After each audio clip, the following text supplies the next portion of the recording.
Salut. Bonsoir. Salut les auditeurs.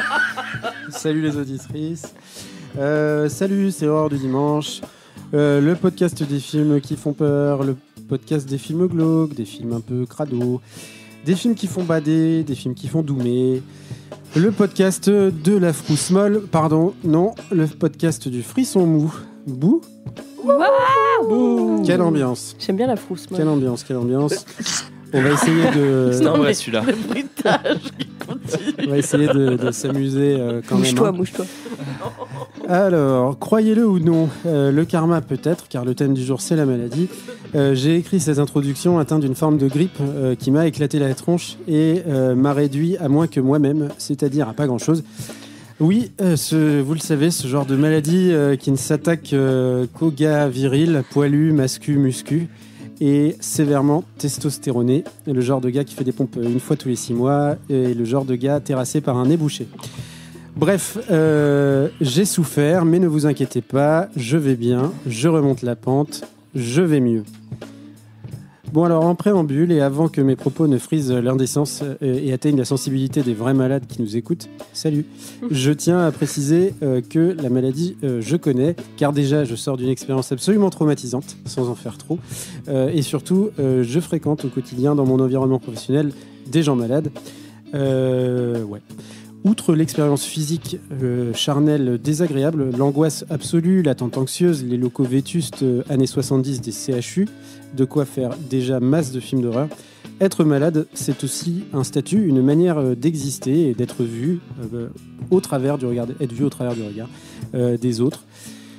Pour le pire, parfois, et nous le verrons dans un des films de ce soir en particulier, de manière intéressante, il existe des bénéfices secondaires à la condition de malade, comme se faire apporter le petit déjeuner au lit, ou encore le regard bienveillant des plus méritocrates d'entre nous. Il a passé son bac alors qu'il avait la grippe, waouh! Au-delà de la souffrance, des processus plus complexes et insidieux sont alors en jeu lorsque l'on combat la maladie aiguë, chronique, grave ou méconnue. Des constructions parfois hasardeuses s'établissent dans l'esprit de celui qui regarde le malade. Au-delà de la souffrance, c'est également ce qui me vient à l'esprit lorsque je regarde mes petits camarades. Léo, ça va ? Oui. Avale ta morve, s'il te plaît. Commence bien, les pilotes. Camille, ça va ? Moi, c'est mathématique depuis le début. C'est ma DA, en fait. C'est ta DA. Donc, être malade. C'est tout à fait bien. Et Lola, ça va ? Ça va mieux. Ça va mieux. Bon, ok. Et à la technique, le maniaque de la juste note, celui qui fait d'un faux raccord une maladie, d'une toux émanant d'un nuage de vape, bronchitique Brice au son et au montage. Coucou Brice, ça va ? Ouais, ça va. L'horreur du dimanche, épisode 40, c'est parti, c'est maintenant. Et on commence avec le film que Camille a sélectionné. Camille, quel est ce film ? Alors, moi, je vais vous parler de Antiviral de Cronenberg. Le fils, pas le père. Brandon. Fame. Glamour. Perfection. What if you could find it all at the tip of a needle? Here at the Lucas Clinic, we strive to bring you closer to celebrity than ever before. With samples drawn directly from the source, you can be connected in ways you never imagined. Do you not agree that the mania surrounding celebrity is reaching an unhealthy level? No, I don't. My clients want to feel more connected to those people that they see in the magazines and on television. Enjoy. So far, I've had all her diseases. Must have been expensive. Is there any way you could spread it?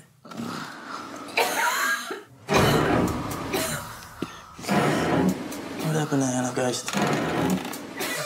It's pretty shocking.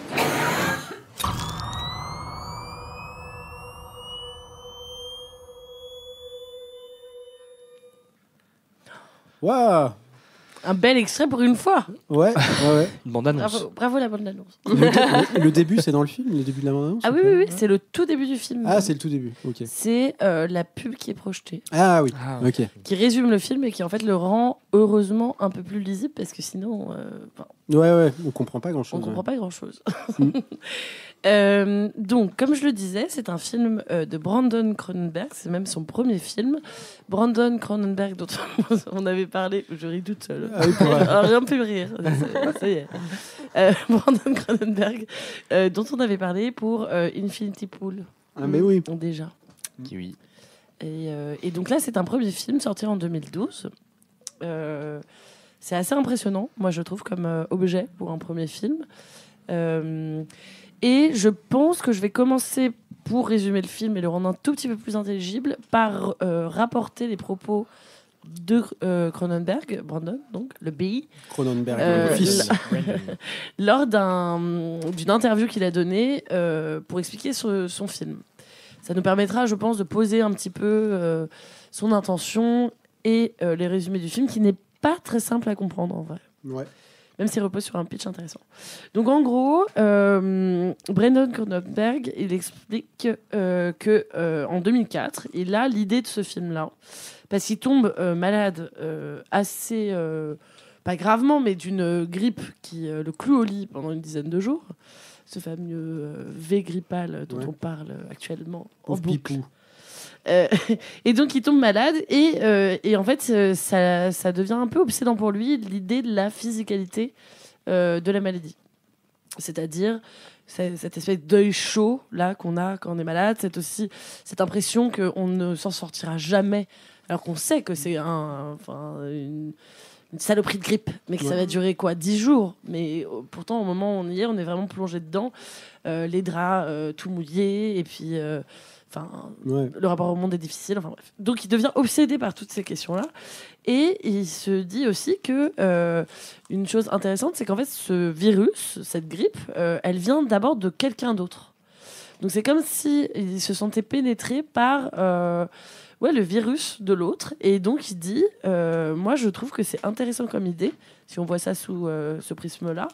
Et il dit aussi que pour lui, c'est bizarre, mais c'est bizarrement intime en fait, si on considère la maladie virale, justement, de ce côté-là. Donc il se dit, tiens, cette idée, il y a quelque chose à faire avec, et donc il décide de construire son film autour de cette idée-là.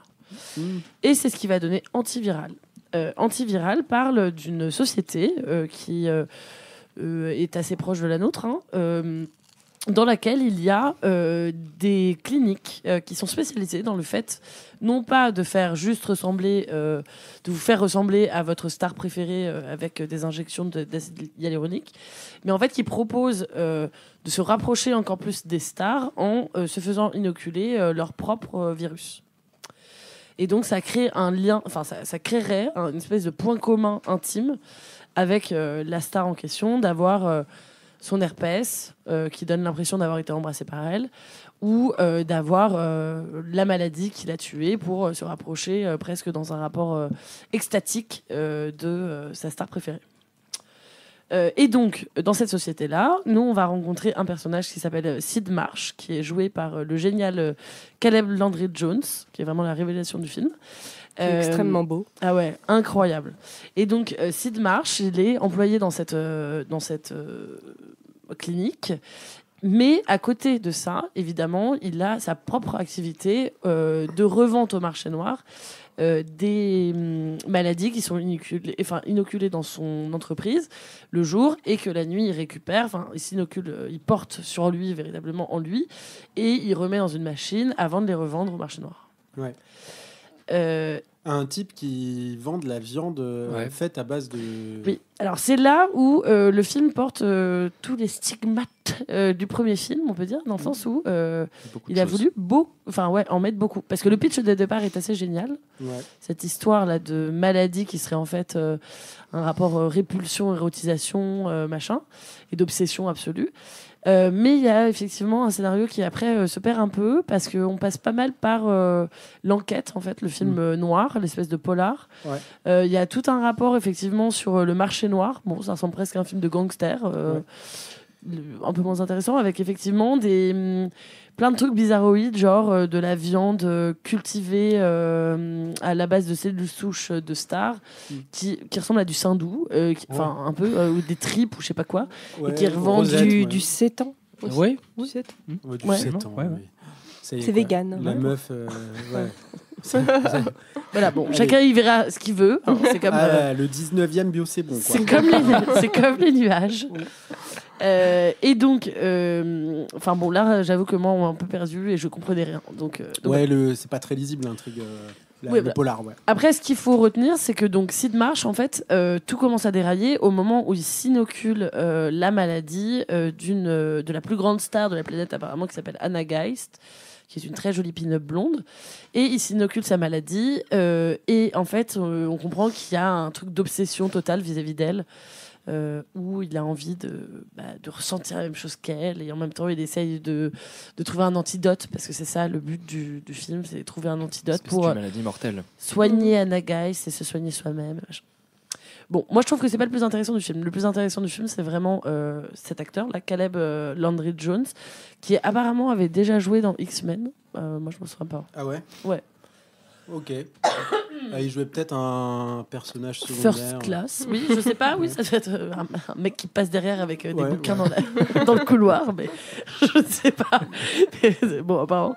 Mais l'acteur est vraiment hyper impressionnant parce que là où c'est intéressant, c'est qu'il y a une véritable esthétique dans Antiviral, une esthétique assumée qui met assez mal à l'aise et qui, je trouve, est quand même très bien contrôlé, quoi, pour un premier film, et qui dit quelque chose de fort.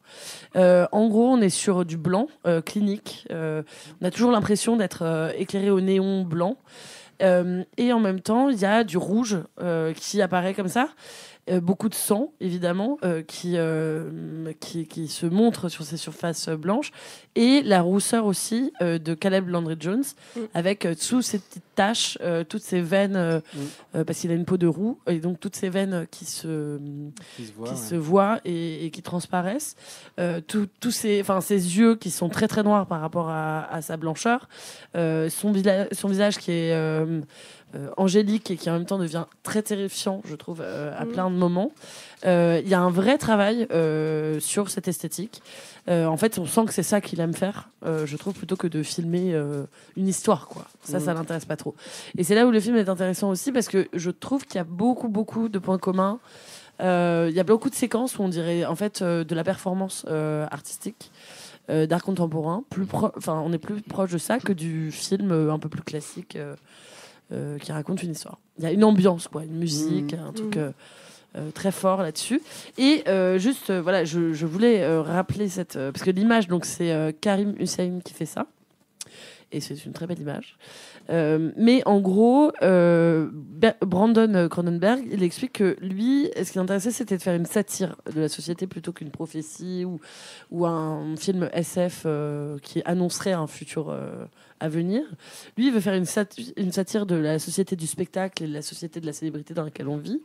Intéressant pour un fils d'eux, parce que ça il le dit pas trop, hein, mais ça a transpiré beaucoup. Hein, je crois qu'on s'était fait la même réflexion avec Infinity Pool. Oui, c'est un truc qui en fait ne cesse de transparaître, cette question de la chair de la chair. Sur Infinity Pool, il y avait moins ce côté body horror avec des machines mélange organique et machines qu'il y a dans Antiviral, où c'est pour le coup c'est vraiment l'héritage de c'est pas cool de le dire, mais parce que voilà, il a pas forcément à porter ce truc là non plus, mais en vrai c'est Existence, oui, en tout cas c'est l'héritage du cinéma de son papa, quoi. Si tu penses réalisateur qui travaille sur la question de la machine anthropomorphe, et là il y a complètement dedans il y a des fusions humain-machine dans ce film, bien sûr, qui sont très chouettes visuellement aussi, donc Et donc, lui, Brandon Cronenberg, il parle aussi beaucoup du lien qu'il fait entre société de la célébrité, qui voue des cultes aux célébrités, et histoire des religions, notamment parce que lui est très intéressé, il explique beaucoup dans ses interviews sur la question de la relique, sur le fait que dans la religion, il y a déjà ce rapport au corps et au morceau de corps qui est très fort. Et donc, c'est un truc qu'il explore dans ce film-là. et qui dit explorer dans ce film-là. Dans la partie un petit peu moins sympa, moi je sais pas, je trouve que c'est un film qui porte beaucoup d'héritage, on l'a dit, notamment du cinéma de son père. Et ce qui est assez bizarre, c'est que quand on lui demande ses influences, ce qui est quand même normal pour un jeune réalisateur, à chaque fois il dit qu'il n'en a pas. Qu'il n'en a aucune et qu'il n'en connaît aucune. Oui. Je trouve ça assez spécial comme position. Ouais. Voilà. Bon, un Nepo Baby qui ne veut pas dire qui il est, quoi. Après, moi, je le trouve courageux. Je le trouve courageux de faire un film alors que c'est le fils d'eux. Et qu'évidemment, on va rapprocher son cinéma du cinéma de son père, c'est normal. Surtout qu'il travaille sur les mêmes thématiques et dans le même genre de cinéma. Ouais. S'il avait fait de la comédie romantique, évidemment, on n'aurait pas peut-être fait le même rapprochement. Et je trouve qu'il est courageux et je trouve qu'il fait une vraie proposition. Oui, c'est ça. Par contre, il y a des vraies propositions intéressantes, il y a des choses à dire et oui, ça... Ce qui est moins le cas de la sœur, là, elle a fait un... Donc la fille Cronenberg, j'ai oublié son prénom. Donc la sœur de David. De Brandon. De la fille de David. Elle a fait un film, là, Humane s'appelle. C'est pas terrible. Hein. Ah d'accord, j'ai pas vu. Mais et pour le coup, c'est moins bien. Moi, je suis d'accord avec tout ce que tu as dit, Camille. Oui, mais c'est pas parce qu'on est un fils d'eux qu'on a du talent aussi. C'est pour ça qu'il faut le saluer. Voilà. Moi, je trouve qu'il est courageux. Oui, non, mais voilà, je suis d'accord avec toi. Je suis d'accord avec tout ce que tu as dit, mais moi, c'est un peu pour ça que j'aime moins le film. Je le trouve pas nul. Mais en fait, je trouve pas ça nul ce qu'il fait. Brandon Cronenberg, il se fait pas mal allumer justement sur le côté fils d'eux, machin. Mais en fait, il travaille pas exactement la même chose que son père, parce que en fait, moi, ce que je lui reproche, parce que je m'en fous que l'histoire, je comprenne rien. Pour ça, à la limite, c'est pas très grave. Il fait des belles photos et tout, il y a pas de souci. Moi, ce que j'aime pas trop avec son cinéma, et c'est un peu ce que je reproche de temps en temps aussi. À des mecs comme Winding Refn. Et c'est qu'en fait, c'est des gens qui, je trouve, prétendent parler de la chair, mais qui la montrent pas. Et moi, ça, c'est un truc qui me gêne un peu, parce qu'on reste vachement sur la beauté du grain de la peau, sur le botox, on reste beaucoup sur le... Mais c'est très clinique. Mais tu vois, le cinéma de Cronenberg, on pourrait dire de temps en temps, du père, on pourrait dire que c'est clinique, mais en fait, c'est quelqu'un qui va dans la chair, tu vois, Et moi, je trouve que Brandon, dans ses films, il y a toujours un peu ce côté, je m'arrête à de la photo, à de la belle photo. Et moi, c'est un truc qui me gêne un peu, c'est qu'on va pas assez loin dans le... Mais moi, je trouve que ça ressemble à la médecine esthétique, tu vois, qu'on connaît aujourd'hui. Tu vois, un des trucs vraiment problématiques d'aujourd'hui, qui est quand même forcément un peu gore, mais en tout cas, on te le vend comme si c'était un peu propre. Voilà, le problème, c'est que je trouve que lui va pas dans ce côté... charnel de ce qu'il veut montrer. Et moi, ça, je sais pas si c'est clair, charnel de ce qu'il veut montrer, je sais pas. Bon. Mais je trouve que c'est ce qui j'ai mis du temps avant de comprendre ce qui me gênait dans son cinéma, mais je crois que c'est ça. Et après, je trouve que le film, pour un premier film, il est pas... tu vois, c'est pas du tout ridicule, quoi. Mais en même temps, moi, je me demande sincèrement... après, on peut faire... c'est du cinéma-fiction. Je suis pas je me demande si Brandon Cronenberg, alors attendez, ça va être compliqué. Si Brandon Cronenberg commençait à rentrer dans la chair, comme tu dis, parce que je suis tout à fait d'accord avec toi. On reste toujours en surface, dans une surface visqueuse, étrange, qui fait peur, mais qui est pas du tout sensoriel au sens propre du terme, quoi. Qui n'est pas vraiment très matériel. S'il faisait ça, je me demande sincèrement s'il ne ferait pas justement le cinéma de son père. Ouais, exactement. Au sens premier. Là, on est effectivement dans une évolution du regard. Je trouve que c'est intéressant que Lola, tu pointes la chirurgie ou la médecine esthétique, comme on dit. Il y a un côté propre. Il y a un côté propre, il y a un côté très actuel, en fait. Pour moi, c'est vraiment un gars qui fait des films dans les années 2010 qui ne peuvent pas être les mêmes que dans les années 90 ou 80, tu vois.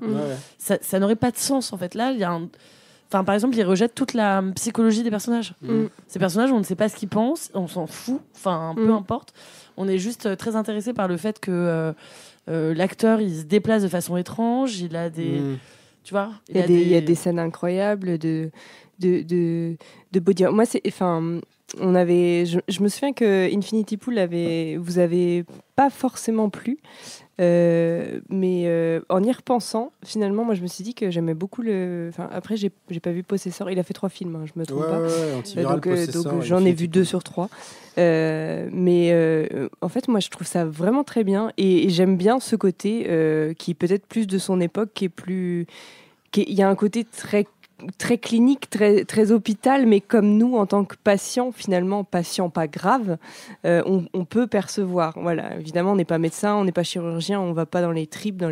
Et moi, je trouve que cet aspect-là de la médecine, il est déjà horrifique. En fait, déjà, tu vas dans un couloir d'hôpital, déjà, moi, je trouve que ça fait peur, cette lumière, des gens qui sont pas forcément, qui sont pas, en général... moi, quand je suis allée aux urgences, les gens ne sont pas ouverts avec les tripes à vivre devant moi. Mais déjà, je trouve que ce côté propre et en même temps très blafard et tout, je trouve que déjà, ça fait vachement peur. Et antiviral, il y a un truc comme ça qui peut faire un peu un télo, cinéma d'un télo et tout. Mais moi, ça... Cinéma de poseur, plutôt. Cinéma de poseur, mais moi, je trouve que ça, je sais pas, je trouve que ça marche vachement bien. Enfin, il y a et puis moi, contrairement à ce que tu disais Camille ou même Thomas qui acquiesçait, mais moi le côté film noir m'a vachement emporté. En fait, j'ai pas effectivement, si je devais résumer le film, je saurais pas du tout le résumer aussi bien que ce que tu viens de faire. Mais moi j'ai été emportée dans ce truc-là, en fait, dans l'esthétique du film, t'as quelques plans, ce truc qu'il a dans la bouche là, ce fameux plan qui est une affiche en fait. On sait jamais ce que c'est. Radiateur dans la bouche. Voilà, c'est un radiateur dans la bouche. Harmonica. Dans les bras, radiateur dans la bouche. On ne sait pas ce que c'est. À aucun moment, on a d'explications sur. Oui, mais on tourne dans le côté un peu clipesque quand même. Après, c'est bien fait et c'est impactant, mais ouais. Moi, j'ai un peu du mal, et c'est les mêmes reproches que j'avais avec mon petit poule. Si tu vois ce côté film noir. T'as dit Ponty Pool. Infinity Pool. Ouais, c'est pas le même poule. Pas la même poule. Il y a les poules qui font. Non, je vais pas faire. C'est un peu ce même reproche, c'est que en fait, tu vois, t'as tout ce passage où du coup, toi, tu te dis direct et tu comprends au bout de 5 minutes que c'est Derek, son ancien collègue, et on te fait une enquête pour aboutir à une scène 15 minutes après. Où il va enquêter dans son ancienne boîte, déjà comment il y retourne, bref. Et il va demander qui a consulté tel virus. Et toi, t'es en mode, attends, mais mec, t'as pas compris? Tout le monde a compris depuis un quart d'heure, en fait. Pour moi, il n'y avait même pas de question. Et ça patine un peu, en fait. Moi, je trouve qu'on s'en fout. Enfin, moi, je trouve que ce qui est intéressant, c'est cette scène... non, pour moi ce qu'il y a de plus ouf, c'est ce rapport à la célébrité, ces boucheries avec où justement, t'as une viande qui n'est pas du tout sanguignolante, qui est complètement grise, Je suis d'accord avec toi qu'il y a des trucs grave intéressants. Moi, je trouve que l'enquête, elle est bien, mais en même temps, on s'en fout qu'elle soit bien ou pas. Tu vois, c'est pas Seven. Non, mais c'est sûr. Après, du coup, pourquoi l'inclure à ce point-là dans ce cas, tu vois? Ouais, pourquoi pas? Parce qu'il faut que le film soit un long métrage. Moi, sur ce côté esthétique, pour le coup, Brandon Cronenberg, moi, j'aime plutôt bien, en vrai, et je passe des bons moments en regardant ses films. Je trouve qu'il y a plein de propositions intéressantes. Mais pour moi, ça s'inscrit dans une esthétique qui me saoule un peu. Et c'est assez symptomatique, en fait, d'un courant de film ou d'une génération de cinéastes, parfois fils d'eux ou filles d'eux, où en fait on met en scène la bourgeoisie et en fait cette catégorie de cinéastes en est issue. Et moi j'ai un peu du mal avec cette esthétique hyper froide qui monte tout le temps des riches pour parler aux riches en critiquant les riches, et ça me saoule un peu. Je trouve que ça vire en grotesque ou en comédie noire. Et c'est pas lui le plus symptomatique, et je trouve que ça va, mais du coup moi j'ai du mal avec cette esthétique là parce que ça me rappelle plein de films que j'ai pas trop aimé, ou en tout cas pour lequel je sursature, quoi. Mais justement, ils sont pas, les riches passent vraiment pour des merdes, tu vois. Enfin, genre il y a vraiment un truc. Mais même si Brandon Cronenberg est un fils d'eux et que voilà. Mais je suis d'accord, mais en fait, tu vois, je trouve que ça fait presque un peu l'effet inverse. Ça permet de faire un quotient aussi pour plein de gens qui vont aller regarder ces films. Et vont se dire j'ai de l'autodérision, c'est super et tout. Moi j'ai un peu du mal de plus en plus avec cette démarche là. Je trouve qu'elle est. Mais est-ce que tu es d'accord que c'est la pire PCR que tu aies jamais vue? Ah ouais. Parce que là, je veux dire, jamais on t'enfonce le coton-tige aussi profond. Non, c'est clair. Ouais, non, moi, cette scène, la caméra s'inverse et là, t'as le coton qui remonte, mais c'est en mode. Le petit prélèvement de. Ça, c'est la seule scène un peu charnelle quand il s'enfonce l'écouvillon dans jusqu'au cerveau là. Ouais. Mais parce que moi, je pense c'est pas ça qui l'intéresse. En fait, mais moi, j'aime bien cette espèce de libido retenue. Je comprends. C'est bizarre, ça pulse, ça manque un peu. Il n'y a pas de gros final. Mais moi, je trouve ça très bien. C'est le délire un peu cuckold. C'est là où, pour moi, ça rejoint exactement ce qu'on avait pointé dans Infinity Pool. C'est que, d'un point de vue scénaristique, ça manque d'aller droit au but, en fait. Moi, je préférais qu'ils disent juste... Parce que le pitch, il est génial. En fait, il y a plein de bonnes idées, mais il n'y a pas un fond global qui se dégage de façon assez claire à la fin. Oui, tu vois, c'est un peu de briques et de broc par rapport à une esthétique qui est si froide, si léchée, si pointue. Pour moi, tu dois avoir un scénario qui est limpide. Pas obligatoirement dans sa compréhension, mais en tout cas dans le fait de le délivrer, genre que ça soit le plus pur possible. Et là, je trouve que c'est pas pur, c'est compliqué, faussement compliqué, quoi. Moi, j'ai trouvé ça assez pur et j'ai trouvé que ça suffisait. Enfin, ce qu'il proposait à l'image était suffisant en termes de tout. Regarde Possessor parce que c'est. Ouais, non, mais je vais regarder Possessor. Moi, je trouve que c'est son meilleur Possessor, bizarrement, parce que c'est le plus court. Et après voilà, moi je trouve que là c'est des critiques constructives dans le sens où c'est ses premiers films et c'est de la balle quand même ce qu'il fait, franchement. C'est vraiment très bien. Voilà, et alors après je voulais juste dire pardon, moi j'avais le point Caleb Landry Jones là. Moi c'est un acteur que j'aime bien, mais et le problème c'est que je trouve qu'il est souvent il passe beaucoup de temps à se rouler par terre. En même temps, t'as pas eu son virus. Et je trouve qu'il est un peu... C'est un peu Mister Cabotin. Mais j'avais déjà ce problème avec lui dans tous les films dans lesquels il est. Mais c'est un mec, je trouve, un truc intéressant, enfin physique, tu vois, qui est assez incroyable. Et c'est dommage qu'il puisse pas s'empêcher d'en faire des caisses. J'ai un peu du mal avec lui là-dessus. Mais alors que je trouve il dégage un truc qui est vraiment très très inquiétant et assez intéressant. En tout cas, moi je me suis beaucoup reconnue dans ce personnage moi il y a une semaine en essayant d'aller aux toilettes. C'est vrai que je t'ai reconnu aussi. Avec une canne. À trouler par terre, à faire des crises, là je te reconnais, ouais. Ok. Est-ce que vous voulez qu'on passe au film d'après ? On peut. Y a-t-il une objection ? On peut. Et on passe au film que Léo a sélectionné.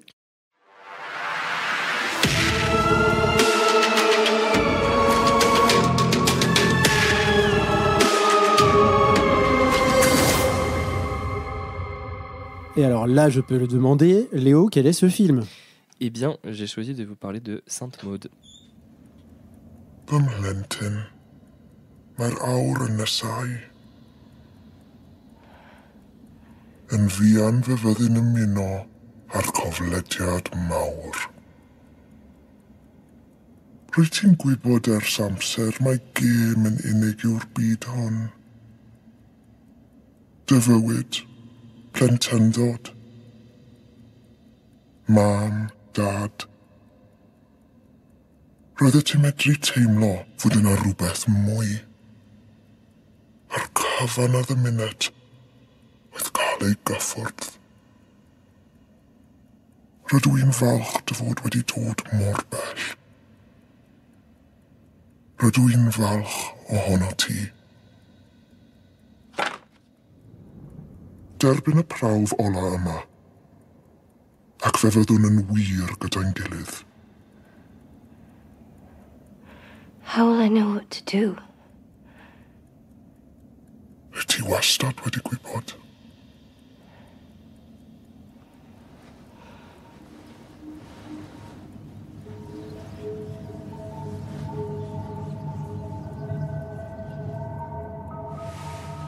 Ouais. Alors voilà. Tu choisis toujours les pires extraits. Après, les gens ils disent ouais, on comprend pas et tout. Mais là, pour le coup, je sais que les extraits. C'est même pas une LV2 quoi. Ça agace des gens les extraits en VO. Oui, mais là, c'est même pas en VO. Non, mais moi j'ai décidé de mettre tout le monde d'accord et que personne ne comprenne l'extrait. D'accord. C'est bien. Ouais. Et si vous voulez la traduction, c'est du gallois. Et tu te la pètes vraiment, moi je trouve. Donc c'est pas une langue morte, pardon. C'est une langue vivante. Les Bretons qui nous écoutent. Peut-être pas parler par grand. C'est pas la même langue. Non, c'est pas la même langue. Ouais, c'est pas pareil. T'enfonces pas là. C'est l'Ouest, merde. C'est ça, Nolwenn Leroy et compagnie. On s'embrasse. C'est l'Ouest de la France. Et je vais vous parler du coup de Sainte Maud, sorti en 2020 et réalisé par Rose Glass. C'est son premier long métrage. Vous avez peut-être vu l'été dernier Love Lies Bleeding, qui parle aussi un peu d'amour et de violence. Avec la dame de Twilight. Ouais, oui. Avec Kirsten. Ou Kirsten, je sais jamais. Ouais. Bella. Kristen. Bella, ça suffit. En tout cas, dans Sainte Maud, il y a Maud, interprétée par Morphy Clark. On retrouve aussi Jennifer L. qui joue Amanda. Maud est seule. Elle habite une petite chambre austère dans une ville de la côte du Pays de Galles, toute grise et en bord de mer. Suite au décès d'un patient qu'elle aurait provoqué, elle quitte son poste à l'hôpital et devient aide à domicile. Elle s'est aussi entre-temps coupée quasi intégralement du monde extérieur. Mais Maud n'a pourtant jamais été en si bonne compagnie, car elle a aussi rencontré l'amour de sa vie, et ce BG ultime, c'est Dieu. Voilà. Ouais. Et son crush lui a confié une mission, sauver les âmes pécheresses à tout prix. Et cette tâche, Maud va la prendre très à cœur lorsqu'elle va être amenée à s'occuper d'Amanda, une ancienne danseuse chorégraphe atteinte d'un cancer qui l'a amputée de son art et de sa vie autrefois très remplie. Donc, on va pas se le cacher, Amanda, elle a fait beaucoup de bêtises. Elle fume, elle boit, elle jure et surtout, elle pratique le sexe avec d'autres femmes. Et ça, Maud le sait, c'est ciao pour la salvation. Ouais. Mon père, j'ai péché sa mère. Et oui, voilà. Et heureusement pour Amanda, Maud est là pour lui faire découvrir le véritable amour, Dieu, et ainsi sauver son âme avant qu'il ne soit trop tard. Au départ, plutôt amusée par la situation, Amanda se laisse prendre au jeu, écoutant et faisant mine de croire aux apparitions dont Maud est témoin. Mais l'obsession de Maud grandit chaque jour. Elle devient jalouse, s'immisce dans les moindres recoins de la vie d'Amanda. Et après une soirée d'humiliation, elle est chassée de la demeure après l'avoir agressée. Une spirale d'enfermement mental et d'apparitions divines brutales se met alors en place et pousse Maud vers des actes de plus en plus extrêmes, envers elle-même et envers les autres. Et j'en dirai pas plus, je pense. De toute façon, on spoilera dans très peu 3, de 2, temps. 1. Elle va branler un gars dans un bar. Ah, mais j'ai tout. Il gâche toujours tout. Tu gâches tout. C'est le premier truc dont j'allais parler, évidemment. Ah bon? Bah non. Parle même pas. Bah voilà, je suis toujours là pour vous rappeler vous pourrez, des moments importants. Surtout peindre le profil psychologique de monsieur en face. Là. Il est bizarre. Ça, tu pourras nous peindre le profil psychologique de Maud après. Ce qui frappe dans Sainte Maud, c'est le point de vue qu'on nous propose d'adopter dès le début du film. On voit et on vit les situations à travers les yeux de Maud et de sa foi. Et de là découle toute une narration très particulière à ce film où beaucoup de choses reposent sur la croyance de ce qu'on voit ou pas et notre propre questionnement à nous vis-à-vis de sa foi et de notre foi. Au début du film, la bigoterie, la folie de Maud, ça fait presque sourire un peu à certains moments. Bon, pas trop quand même. Hein.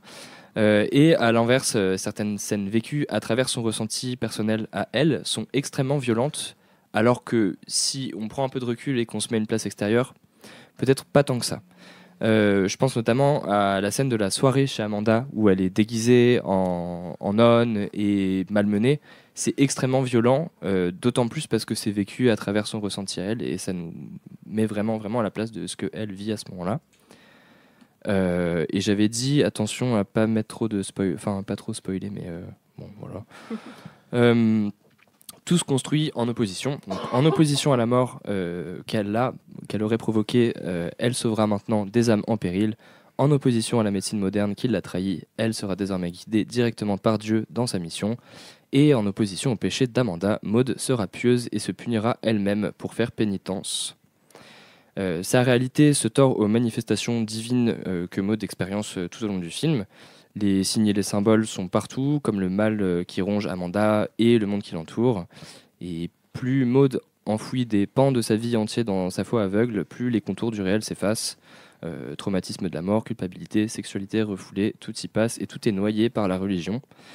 Et sur ce dernier point, Maud reporte tout désir dans une relation intime avec Dieu, dans des scènes assez ouf de transe où se mêlent orgasme et souffrance. Et souffrance, c'est d'ailleurs une bonne description de son Dieu qu'elle s'est créé elle-même, personnifiée par un cafard que Maud voit dans les moments où elle va le plus mal. Ah ouais. Voilà. Et personnifié dans d'autres extraits comme celui qu'on a entendu avec cette voix gutturale, des visions démoniaques. Il y a une scène de sang dans l'évier qui est assez chouette aussi. Il y a une scène de vortex de bière dans un bar. T'es content, on parle du bar hein. Ouais, on parle du bar. Il est content. Hein, ouais, mais pas de ma scène préférée. Oh putain. Ouais. Et le film, ce que je trouve bien, c'est que c'est pas tant un pamphlet contre la religion. Même pas du tout en fait, un petit peu quand même. Les références et les symboles religieux sont d'ailleurs assez volontairement rendus très flous ou bordéliques. En fait, il n'y a pas vraiment de cohérence. C'est évidemment, on parle du catholicisme en fait, mais c'est très bordélique sur les références religieuses qui sont insufflées dans le film, et c'est volontaire. Et on s'attarde plutôt à montrer comment la violence d'un traumatisme, l'isolement et le refoulement peuvent mener à une psychose où la foi se substitue à absolument tout dans la vie d'une personne avec des fragilités de départ. Et voilà, c'est un film que je trouve incroyable. On va pas vous la spoiler, mais la scène de fin est absolument ouf et ne laisse pas de possibilité à une fin ouverte ou une interprétation particulière. C'est juste très violent. Mais voilà, je sais pas si vous avez aimé. Mais... Ouais. Ah bah, attends, c'est là. Je pensais que tu parlais du film ou de la dernière scène. Bah de la proposition de cette fin et du film, oui. Moi, je me concentrais sur le fait de ne pas spoiler, mais j'ai une blague, alors je vais devoir la faire. Vas-y, dis. Il n'y a pas trop de spoil. Tu sais, avec Harry Potter and the Goblet of Fire. Ah bon? Bah non, mais bon, bref. Personne à part moi, mais... si, je l'ai. La voix de Dumbledore qui me parle de ça. Comme Dieu, un peu. Ah bah, un vieux barbu. Chacun son Dieu. Un film de Potter. Exactement. Effectivement, c'est très très chouette comme réalisation. L'actrice est incroyable. Ouais. Franchement, elle est assez fantastique. Et moi, j'aime beaucoup ce motif-là de l'extase, en fait, qui effectivement est un sujet qui m'intéresse beaucoup. On dirait vraiment que j'écris une thèse là-dessus. Pas du tout. Mais c'est juste que... Alors, elle a 2 trucs dans la vie, Camille, la maladie et l'extase. La psychanalyse aussi. Mais tout se rejoint. C'est le lien entre les deux. Il manque la psychose pour créer le dernier chaînon manquant. Non, mais en gros... pourquoi c'est très intéressant? C'est parce que, en gros, qu'est-ce que c'est l'extase? C'est vraiment cette idée religieuse qui est très liée au féminin, normalement, de femmes qui seraient tombées en complète extase, en stase, face à Dieu, qu'elles auraient vu, ou Jésus, etc. Notamment Sainte Thérèse d'Avila, qui est la femme la plus connue pour avoir... écrit là-dessus sa vision de Dieu et tout ça, où elle parle quand même, il faut moi je me souviens de mes cours de catéchisme, elle parle pour parler de Dieu d'un dard doré qu'il aurait touché, ce qui est quand même très intéressant d'un point de vue psychanalytique, en effet, voilà. Et qui a inspiré toute la peinture et surtout toute la sculpture, notamment le Bernin avec Sainte Thérèse qui tombe complètement et qui est une sculpture qui est connu pour avoir fait scandale aussi parce que en fait il y a un côté sexuel hyper fort et donc cette espèce de truc entre les deux, et moi je trouve que j'avais pas vu depuis longtemps, j'en sais rien, mais c'est assez rare de voir un film qui parle autant de ce sujet-là et qui l'explore sous toutes ses facettes et tout ça. Les diables un peu Exactement, ça m'a fait penser à ça avec Sœur Agnès. Je sais plus, je crois. Oui, et toute cette sexualité qui est refoulée aussi et qui est personnifiée après par le divin. Oui, et puis ce rapport à Dieu, où en fait c'est un rapport qui est complètement dans un seul sens, tu vois, et avec cette idée d'être la préférée de Dieu. Enfin, c'est vraiment le truc des fous de Dieu, qui jugent la terre entière par rapport à eux, leur relation supposée avec l'entité du dessus. Et je trouve que c'est quand même assez... Enfin, c'est très poussé dans le film.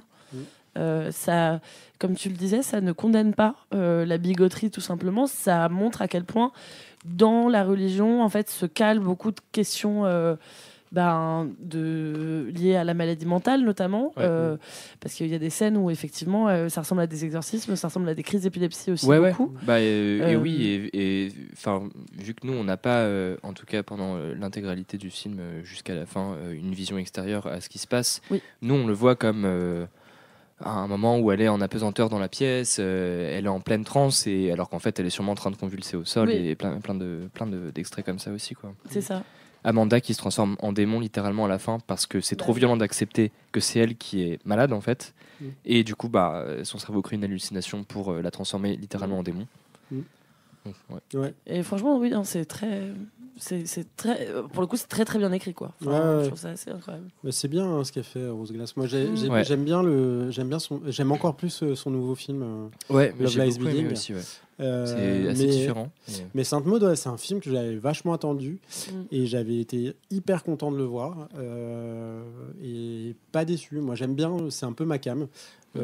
Ça fait un peu partie de ce que certains pourraient qualifier d'elevated, machin, tout ça et tout, parce que c'est très soigné, c'est très bon, mais en fait c'est pas, enfin tu vois, c'est pas gênant, et moi c'est pas une manière de faire les films, c'est pas une manière de faire du cinéma qui me déclenche autant que peut le faire de temps en temps justement Brandon Cronenberg, qui est dans un truc dans un rapport beaucoup plus, comment dire, Lola Grimace poseur, enfin je sais pas comment l'exprimer, mais en tout cas moi ça me Lola se fout de ma gueule, mais moi ça me déclenche moins, parce que je me fais justement, je pense, emporter par l'écriture des personnages, et j'aime beaucoup. Et je trouve des personnages. Note-moi du cinéma. Prends note de ce que je dis, des conneries que je raconte. Et non, moi je rejoins complètement Camille. Moi j'ai pensé direct. Caramille. C'est la 5e personne que vous n'entendez pas par lui dans sa tête. Elle a fait Caramille. Je rejoins complètement Camille sur moi j'ai direct pensé au diable quand je l'ai regardé. J'aime beaucoup ce parallèle. Mon Dieu, il a renversé il a cassé son verre même, figurez-vous. Non, mais ça c'est Satan là. Hein. Oh là là. Oui, donc on revient après avoir fait du damage control. Non, je disais que j'aimais beaucoup le parallèle entre la bigoterie, et la foi de Dieu, la folie de Dieu, et la sexualité refoulée. C'est un truc qui est souvent abordé, et moi je trouve que ça marche très très bien en termes d'écriture, parce que ça permet de justifier pour le spectateur en tout cas un certain nombre des folies qu'elle commet, quoi. On se dit, la pauvre, elle est tellement dans le refoulement, dans le contrôle, dans le qu'il y a tout qui sort par la mauvaise voie. Voilà. Et donc moi j'aime bien, j'aime beaucoup les préfère se mettre des punaises dans les pieds, oui. Voilà. Et j'arrive à comprendre en tout cas ce genre de psyché un peu malade, en tout cas ça me parle, quoi. Et donc le film c'est un peu ma came, et puis je trouve que l'image est très belle, et il y a un truc qui est un peu malin, c'est que tu as choisi, qui est malin de ta part d'ailleurs, Léo. Note-le dans ton ça arrive. Note-le dans les cahiers. Once in a year, quoi. 40e épisode. Hein. C'est une note. T'inquiète, j'encadre. Non, mais c'est que c'est un film qui parle de maladie, parce que elle s'occupe d'une malade, mais la vraie malade, c'est elle. Malin. Voilà, mais il n'y avait pas pensé. Après avoir choisi Elephant, je sais pas quoi. Cette fois je suis raccord. Doublement dans le thème. Donc tu es doublement dans le thème. Donc bravo. Et non, merci beaucoup. Très cool. Pour moi, c'était un choix de lâche. Ouais. On en reparlera. Vas-y, parle-en du coup. Je te donne le bâton de la parole. Non, je rigole. C'était pas un choix de lâche. Pour moi, Sainte Maud, c'était un peu une carte jetée trop facilement là, pour le podcast. Non, moi je trouve que ça marche bien là pour ce thème. Oui, mais tu vois, genre. Fallait attendre le thème religieux. Pour moi, celle qui a la médaille, c'est Camille dans le thème là, donc vous avez tous perdu. Mais pour en revenir, non, moi je trouve pas que ça fasse. Péter Camille. je trouve pas que ça fasse elevated ce film. Thomas, non, mais je dis ça en mode. Oui, en mode j'ai pété le verre du grand-père de Brice en cristal. Voilà. Non, mais en mode, c'est ce qui peut être reproché, mais je trouve ça débile, parce que ça veut rien dire en fait. Tu vois, mais... Oui, mais si, ça veut quand même dire quelque chose. Et en l'occurrence, moi, je trouve que c'est assez. C'est une erreur de le classer là-dedans. Après, c'est mon avis, mais moi, ça fait 2 fois que je le vois. Tu me l'avais très bien vendu. On l'avait vu d'ailleurs ensemble la première fois. C'est mon 2e visionnage. Et d'ailleurs, ça fait 2 fois que j'ai quasi aucun souvenir du film, alors que je me suis vraiment concentrée là pour le podcast. Et Dieu seul sait à quel point j'aime les films de bigote. Mais Sainte Maud, je trouve que c'est un film qui n'est pas abouti. Moi, je trouve qu'il effleure des choses. Voilà, tout juste. Alors avec des belles images, une actrice qui, comme vous l'avez dit, est vraiment incroyable. Et voilà, mais moi, j'ai un peu la sensation que jamais Rose Glass, elle rentre dans un genre complètement et de tremper juste un petit bout de doigt de pied dans une bassine et de l'enlever très rapidement. C'est ce qu'on reproche à l'Elevated de temps en temps. Enfin, oui, mais pas plus que, enfin pas moins que The Witch. Non, moi je trouve pas. Non, moi je trouve que c'est des scénarios qui vont jusqu'au bout et qui rentrent ou qui mélangent ouvertement des genres et voilà et qui le font jusqu'au bout avec des vraies histoires. Enfin, moi Sainte Maud vraiment. Enfin, après mon avis n'est pas l'avis universel et non mais t'excuses pas. Hein. Mais vraiment, je m'étais dit peut-être que la première fois, j'étais pas concentrée, je l'avais pas bien vu. Pas trop aimé la première fois. Et en fait, la deuxième fois, ça m'a fait exactement le même effet. Et là, tu vois, vous reparliez de la scène, tu reparlais, Léo, de la scène de la soirée où effectivement, on la déguise en bigote et tout.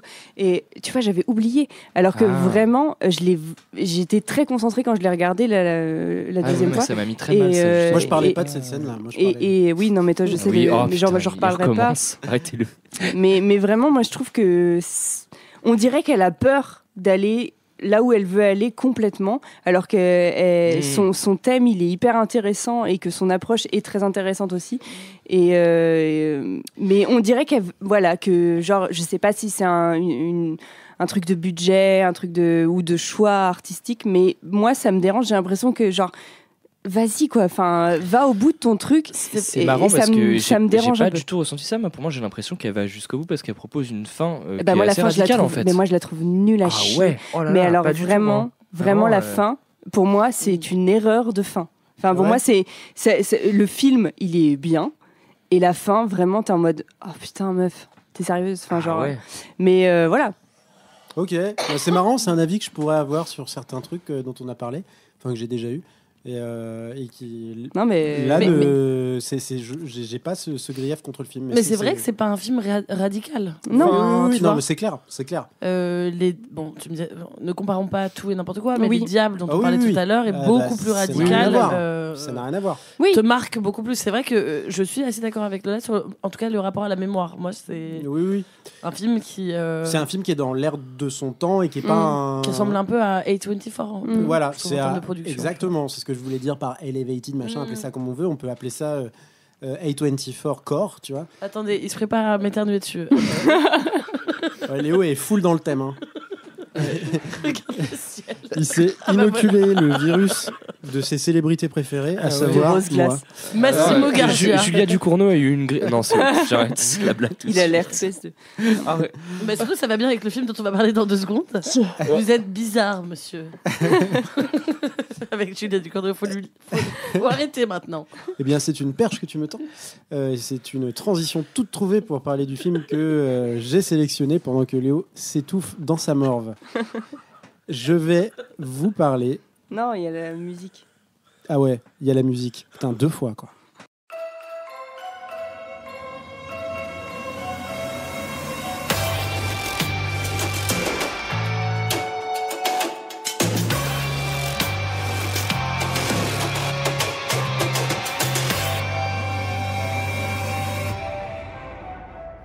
Bon, là, j'y vais, j'ai le droit. Donc, le film que j'ai choisi pour l'épisode de ce soir, c'est Paranoia, Unsane. Excuse me, that's my stuff. Good afternoon, I'm Nurse Bowles. Can you strip down to your underwear for me? Please, take off your clothes down to your underwear and remove all your jewelry. Do you understand? If you need help removing your clothes. What?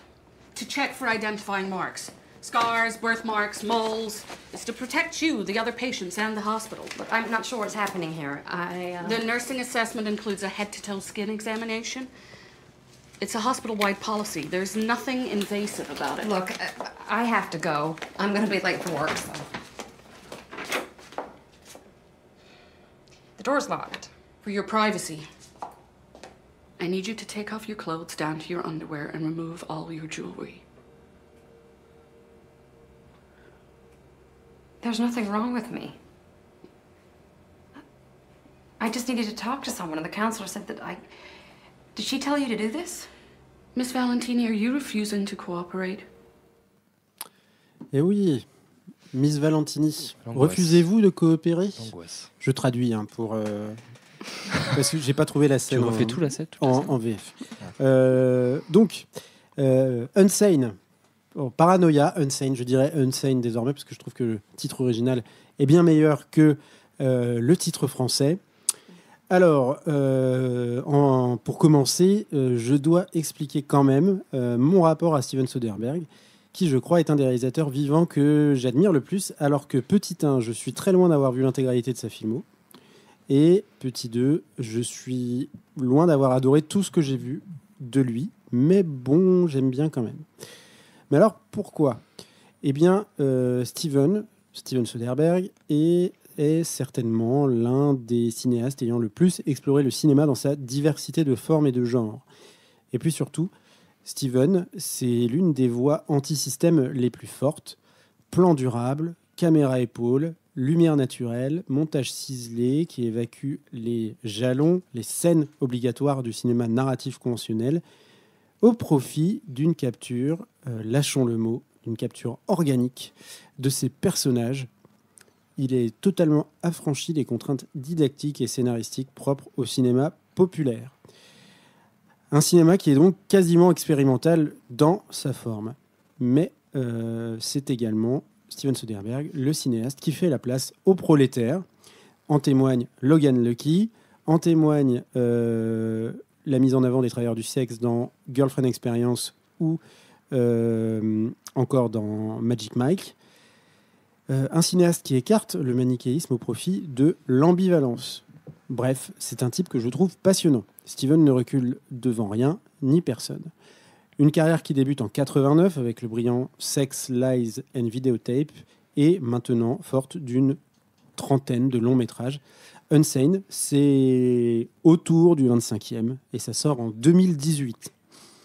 Alors, au casting, on retrouve Queen Elizabeth II, Claire Foy, donc, qui joue Queen Elizabeth II dans la série là, sur la reine. The Crown. Ouais, The Crown. Project Blair Witch, Joshua Leonard, donc le mec qui jouait dans Project Blair Witch.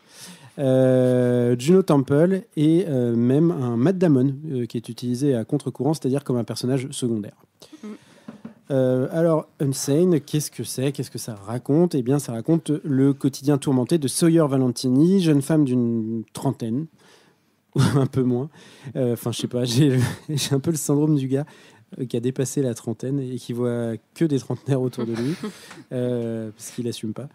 Qui a l'air de bosser comme cadre dans une boîte qui fait de la thune. Et je dis tourmenté car Sawyer souffre d'un PTSD séquelaire, d'un harcèlement prolongé par un stalker. Qu'elle a rencontré, l'apprendra-t-on par hasard, en faisant du bénévolat dans un EHPAD. Ce stalker s'appelle David. En souffrance et dans son incapacité à parler avec sincérité à son entourage familial, Sawyer se tourne vers une consultation de psychiatrie. Alors, ça donne une scène de consultation qui est somme toute normale, au cours de laquelle elle verbalise de vagues idées suicidaires, pas très construites, en lien avec l'épuisement d'un quotidien qui est rendu difficile par son harceleur. Et je pense que chaque personne ayant déjà consulté ce type de professionnel saura se reconnaître dans cette scène. Seulement après un entretien qui semble s'être bien passé, Sawyer est hospitalisé sous contrainte et donc contre son gré. Un peu de suspense plus tard sur un air de l'est-elle folle, l'est-elle pas folle. On assiste à la mécanique froide et implacable des soins de psychiatrie aux US dont les méthodes ne semblent pas avoir beaucoup évolué depuis le 19e siècle. On comprendra donc qu'elle est en réalité victime d'un système de soins malade du capitalisme, au sein duquel les cliniques privées drainent les assurances maladie des plus aisés, le tout sous couvert de bonnes intentions envers les personnes. Mais que nenni. L'affaire se complexifie par la suite lorsque Sawyer découvre qu'un de ses aides-soignants n'est autre que David, son stalker. Deuxième film dans le film, dont l'intrigue est parfaitement maîtrisée, conduit à une explosion de meurtres et de violence. Alors, j'irai pas plus loin dans le résumé. Et sur YouTube, on peut voir traîner un peu à droite à gauche des critiques qui disent qu'Unsane, c'est finalement, par l'invraisemblance de son scénario, une espèce de série B un peu friquée. Alors moi, je trouve personnellement que le scénario il est pas du tout invraisemblable, à moins d'être dans le déni total, dans le déni de la réalité du harcèlement que subissent certaines, et dans le déni de la merditude du système de soins états-unien. Mais ça n'engage que moi. L'autre aspect qui, selon moi, rend ce genre d'analyse bizarre, c'est l'engagement formel total que Steven Soderbergh met dans son film. Alors, comme ça, en vrac, le récit n'est absolument pas linéaire, avec des retours en arrière, des ellipses, la multiplication des points de vue, des personnages, la mère, le personnage infiltré dans l'hôpital psychiatrique qui fait un reportage, Matt Damon, donc qui est ce personnage totalement secondaire de détective, la multiplication des intrigues et des sous-intrigues.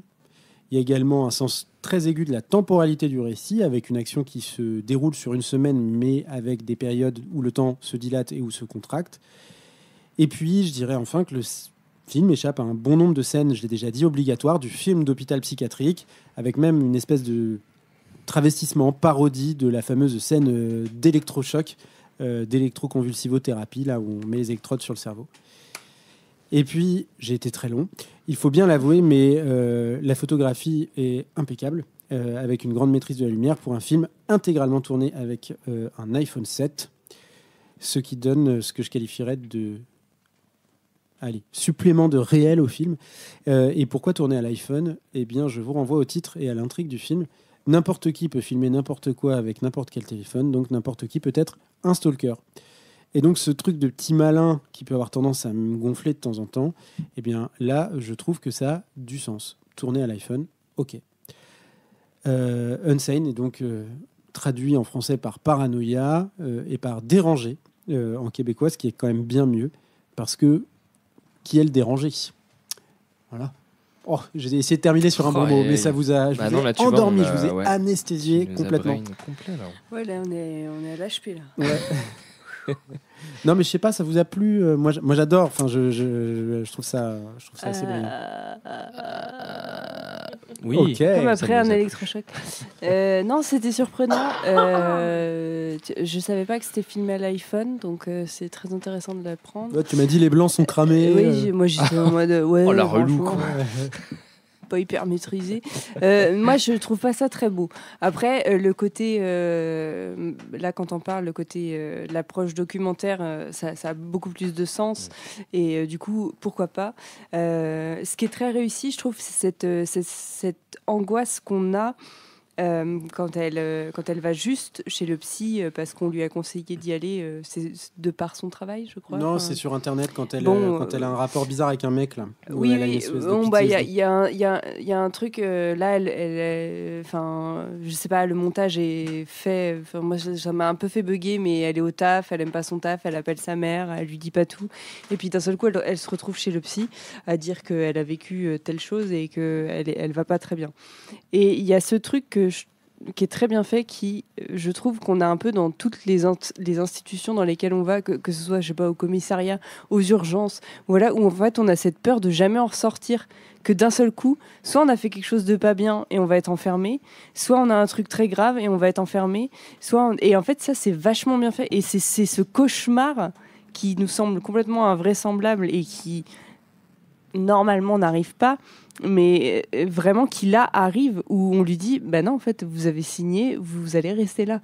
Et ça, je trouve que c'est cette angoisse là qui tient tout le film et est vraiment très bien faite, alors qu'on nous apprend rapidement qu'elle va rester sans doute que 7 jours et que ça va pas être très long, et que voilà, mais en fait il y a quand même ce truc là de se retrouver enfermé contre son gré, en l'occurrence dans un HP qui est dans le commun des mortels, un endroit où ça fait peur en fait. Mais voilà, après,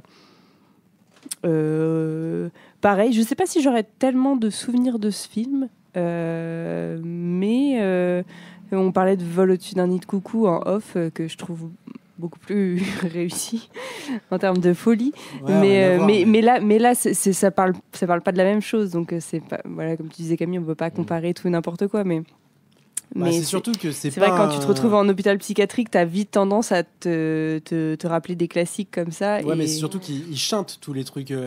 C'est vrai. Des classiques du film d'hôpital psychiatrique. Mais il y en a pas tant que ça des films d'hôpital. Enfin, genre moi j'en ai pas un peu en mode thriller horreur. Moi, je pense qu'on est un peu tous vu. Matrixés par Vol au-dessus d'un nid de coucou. Oh putain, ta gueule. mais on est un peu avec des X-Men aussi. Oui. Mais on est un peu... Ouais, c'est la série, là. C'est... Légion. Ah, non, il y a ça, mais il y a un autre truc. Bon, bref. Ouais. Le temps que mon cerveau se remette. Mais on est un peu tous matrixés par Vol au-dessus d'un nid de coucou, donc on a un peu tous une espèce de déroulé classique du film d'hôpital psychiatrique. Et c'est un schéma... J'ai pas d'exemple, là, qui me viennent, mais c'est un schéma de récit qui est assez classique, où en fait t'as quelqu'un qui paraît quand même relativement pas trop fou, qui rentre dans un hôpital psychiatrique et puis qui finalement qui est fou, qui n'est pas fou, dont la folie grandit à mesure qu'on lui dit qu'elle est folle, et c'est l'hôpital qui crée le fou. C'est ce dont on a je pense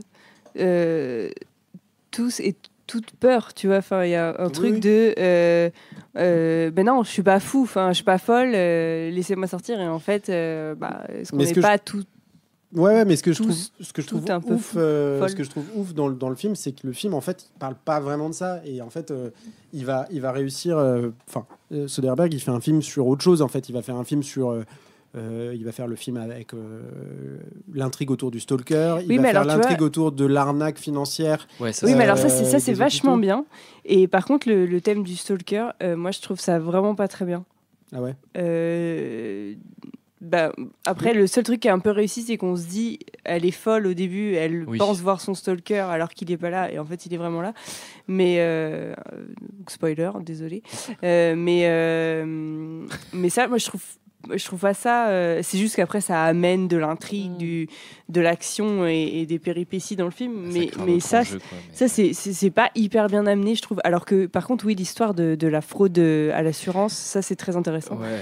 Et je ne connaissais pas du tout. Je sais pas si ça existe réellement. Si, ça existe vraiment, je pense. Ça c'est terrifiant. C'est un réel film d'horreur. Mais quel système de santé de merde totale.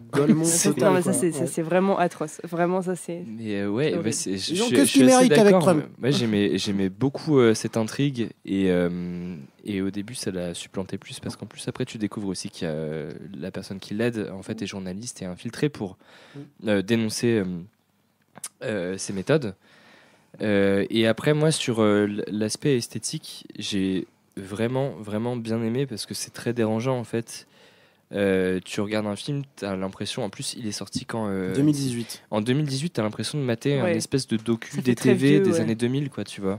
À la Vice. Ouais, et j'ai bien aimé ça. Et au début, je me suis fait réflexion que ça ressemble un peu à l'enfermement des personnages, qui savent pas vraiment si c'est de la folie ou pas. Ça m'a fait penser un peu à Sévrance, même dans la façon dont c'était filmé avec du grand angle et tout. Et effectivement, il y a un acteur en commun en plus. Ah ouais. Ouais.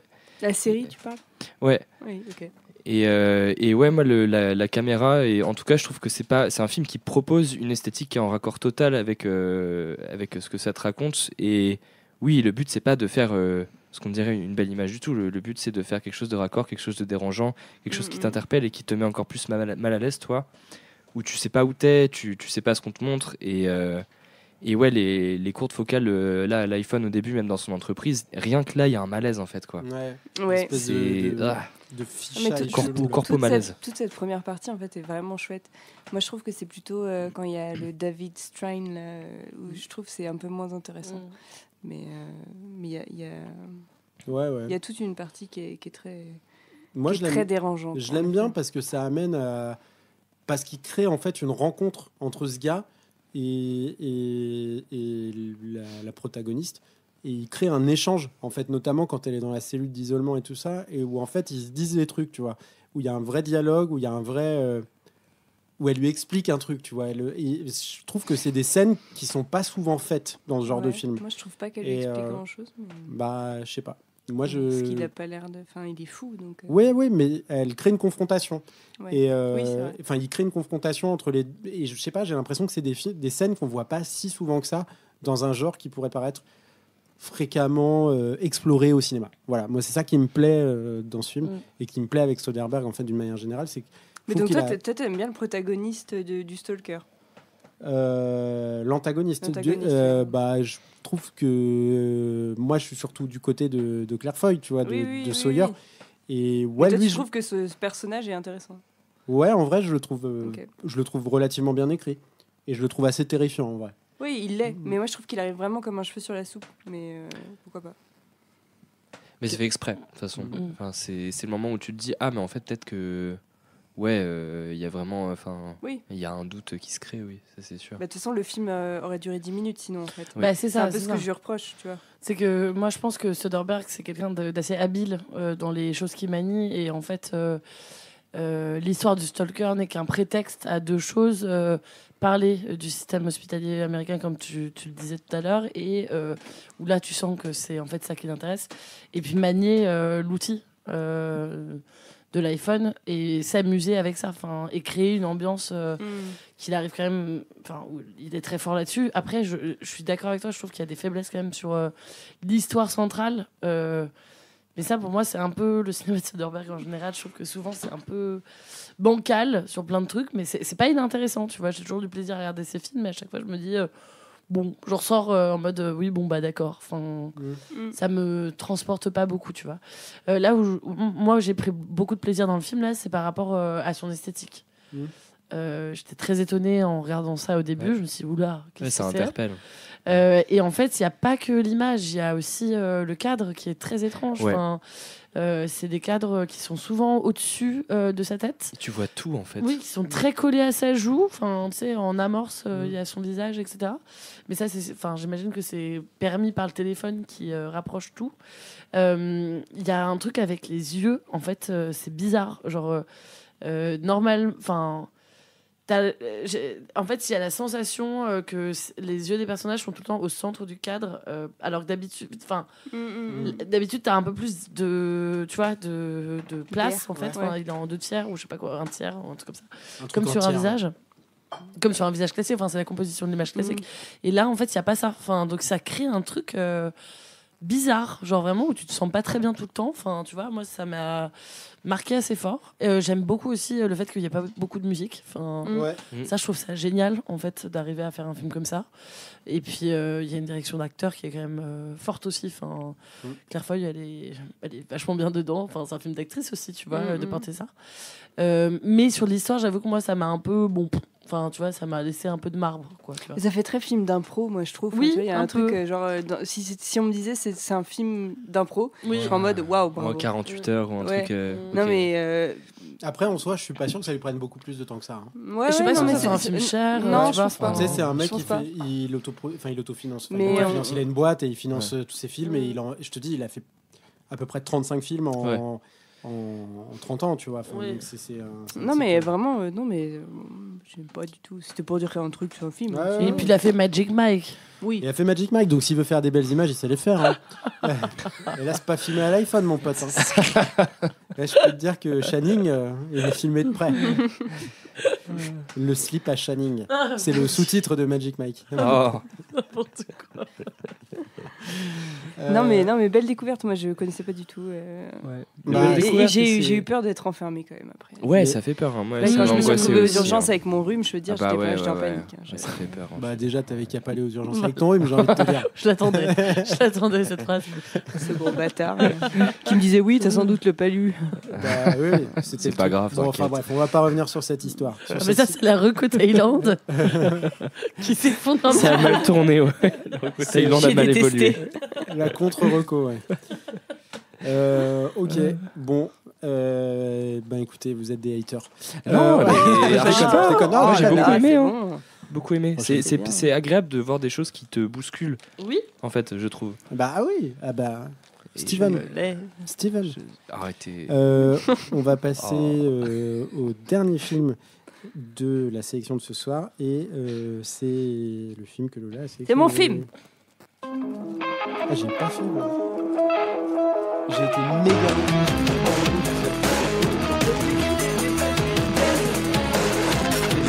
Fais des essais.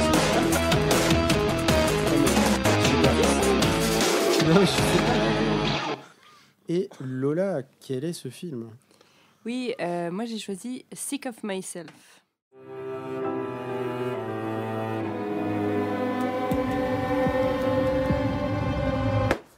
On fait ça.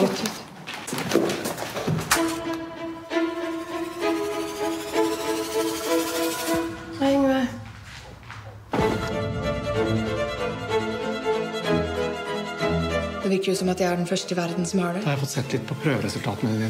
Det litt sjokkerende, dette her. Kan ikke du ta et bilde av meg? Hva det som blir til? Jeg skal legge det ut, så folk vet hva som har skjedd.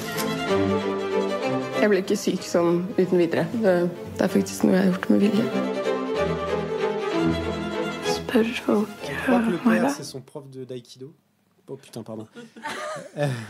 Le mec, il a fait s'arrêter de parler de cinéma, quoi. Ah, Cinoche.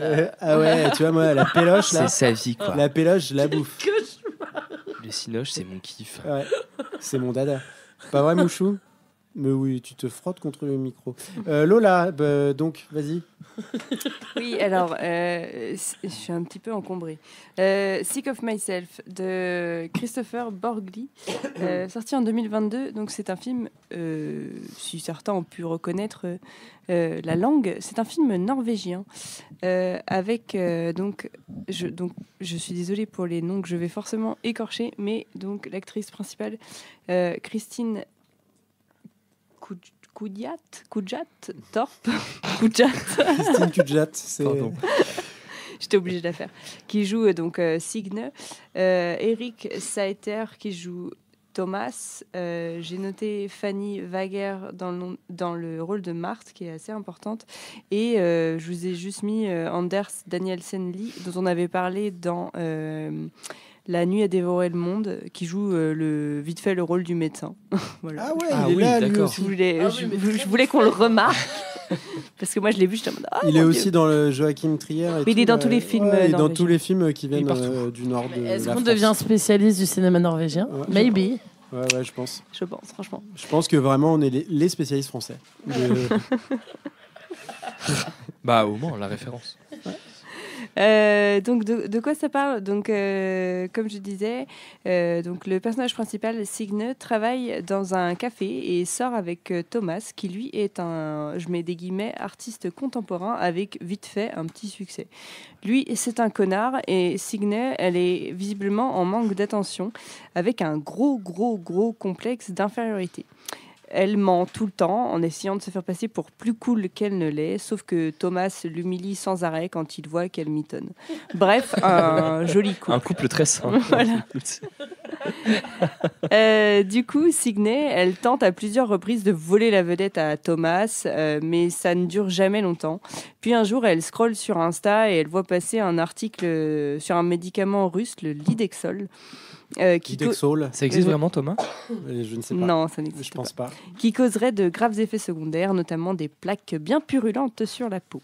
Ni une ni deux, elle va chez son dealer, elle lui commande genre 50 boîtes de Lidexol et commence à prendre les cachets. Et là commence une descente aux enfers où elle fait donc exprès de tomber malade à cause de ce médicament en mentant à tout le monde, disant qu'elle ne sait pas pourquoi. Elle a tous ces symptômes horribles, attirant ainsi un temps seulement l'attention sur elle. Et oui, c'est éphémère. Et oui. Moi, donc j'adore ce film. Je l'ai vu de base parce que Thomas, non pas Thomas, mais Thomas, ici présent, m'a dit... Il est un peu plus sympa quand même. Bah, pas tellement, parce que moi, il m'a dit, tu vas voir, c'est vachement bien, ça m'a fait penser à toi. Oh. Donc, salaud. Bon, c'est pas possible, pour celles qui ne l'ont pas vu, c'est vraiment pas un compliment. C'est le. Ah ouais, non, je pas pense. trop. des pires choses que tu puisses. C'est les personnages les plus horribles que j'ai jamais vus, je pense, au cinéma. Les plus sympa, détestables. Non. Elle est marrante malgré elle, mais oui, voilà. bon. Donc, parce que, comme je le disais, Signe et Thomas, c'est un couple extrêmement toxique et leur besoin de voler la lumière l'un de l'autre sans arrêt donne lieu effectivement à des scènes drôles, mais drôles et tout autant pathétiques en fait. On rit gêné pendant tout le film, tant ce sont des personnages ridicules, pathétiques. Oui, imbuvable. Après, moi, je trouve que elle est plus imbuvable que Thomas. Après, ce n'est que mon point de vue. Malgré... je me suis perdue dans ce que je disais. Je disais, oui, elle est imbuvable. Thomas aussi. Mon frère aussi. Alors, attends, je suis perdue. Le verre de vin est cassé. On ne peut plus boire. Non, mais voilà, il y a une antipathie que moi, j'éprouve pendant tout le long du film envers elle, envers lui aussi. Mais bon, c'est elle le personnage principal. Donc, je trouve que c'est plus développé autour de son personnage à elle. Mais c'est vrai que ce qui est super réussi, c'est que quand même, on se retrouve un peu en eux. Et c'est là où la satire est vraiment bien.